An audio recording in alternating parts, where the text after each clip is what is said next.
திருக்குறள், அருமையான திருக்குறள். திருக்குறள்ல மணிமணியான திருக்குறள்.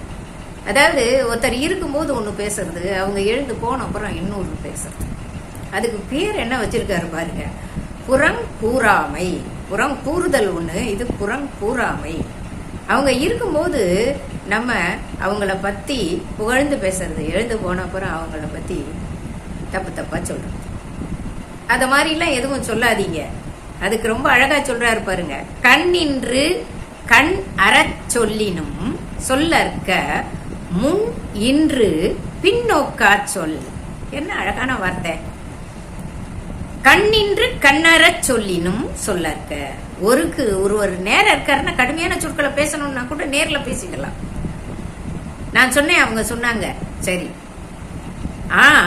அவங்க போன அப்புறமா அவங்கள பத்தி பேசுறது இருக்கு பாருங்க, மிக தவறான செய்தி அப்படின்னு சொல்றாரு வள்ளுவர்.